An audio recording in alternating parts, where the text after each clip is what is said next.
یہ کہتے ہیں کہ کسی کو شادی کارڈ پہنچا کہ جی آپ بما اہل و عیال آ جائیں، تو گھر میں سے کچھ افراد نہیں جا رہے تھے، تو ایک شادی شدہ جو ان کی بیٹی تھی وہ گھر آئی ہوئی تھی، اس نے کہا چلو میں چلی جاتی ہوں۔ ابا جان نے منع کیا تو کہنے لگی کہ میں بھی اہل و عیال میں تو ہوں، تو مجھے بھی آپ بھیج دیں، اس میں کوئی حرج نہیں ہے۔ تو دیکھیں مسئلہ یہ ہوتا ہے کہ جب یہ کہا جاتا ہے بما اہل و عیال، تو اس سے مراد یہ ہوتا ہے کہ جو اس گھر میں رہنے والے افراد ہیں، اس میں پھر میاں بیوی بھی آئیں گے اور ان کے وہ بچے جو غیر شادی شدہ ہوتے ہیں اسی گھر میں رہتے ہیں۔ لہٰذا اگر بالفرض بیٹے کی شادی ہو گئی، بعض اوقات ہمارا عرف جو ہم نے مشاہدہ کیا وہ یہی ہے کہ اس شادی شدہ بیٹے کے لیے پھر علیحدہ شادی کارڈ بھیجا جاتا ہے، اس کو باپ کو نہیں بھیجتے ہیں۔ اور پھر بیٹی جو رخصت ہو کے اپنے سسرال چلی گئی، وہ تو بالکل ذہن کے اندر نہیں ہوتی کہ وہ بھی آ جائے، اس لیے یہ بچی کی ڈیمانڈ یا بچی کا مطالبہ یا بچی کی دلیل صحیح نہیں ہے، اور شاید یہ اس وعید کے تحت آ جائے کہ نبی کریم صلی اللہ علیہ وسلم نے ارشاد فرمایا جو کسی دعوت میں بغیر بلائے گیا تو وہ چور ہو کے گھسا اور ڈاکو بن کے نکلا، کیونکہ چپکے سے گھسے گا آدمی، یہ چوری ہے، اور پھر سب کے سامنے وہ ناجائز مال کھا رہا ہے کیونکہ اس کو بلایا تو تھا نہیں، تو یہ ڈاکا ہے، سب کے سامنے اگر لوٹ مار کریں تو اس کو ڈاکا کہتے ہیں۔ تو میرے آقا صلی اللہ علیہ وسلم نے اس سے منع فرمایا، اس لیے اس بچی کو چاہیے کہ صبر و تحمل کرے، بازار سے پیزا منگوا لے، لیکن اچھے کھانوں کی طلب میں ایسا نہ کرے کہ وہاں پہ چور بن کے گھسے اور ڈاکن بن کے نکلے۔ ایک یہ کہتے ہیں کہ جب حضرت موسیٰ علیہ السلام مصر واپس آ رہے تھے تو راستے میں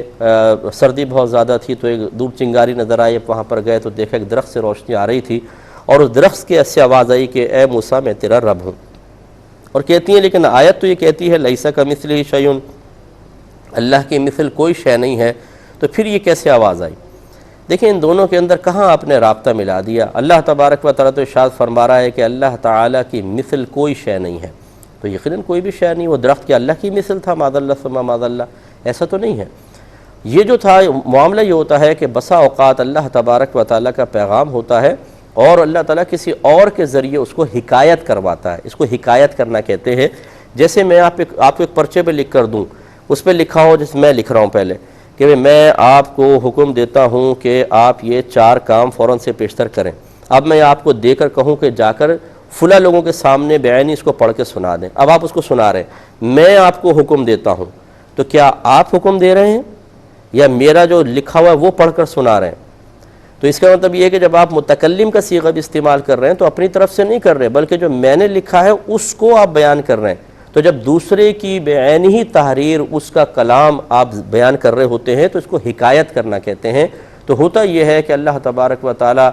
کا کلام آواز سے پاک و صاف ہے، الفاظ کی قید سے پاک و صاف ہے۔ بعض اوقات وہ اپنا پیغام اگر بھیجوانا چاہتا ہے تو وہ درخت پہ اللہ نے درخت کو یہ قوت گویا عطا فرمائی، وہ اللہ کا پیغام سنا رہا تھا، اللہ کی طرف سے بات کر رہا تھا، نہ کہ وہ رب بن گیا تھا معاذ اللہ۔ جس طریقے سے بادشاہ ہوتے ہیں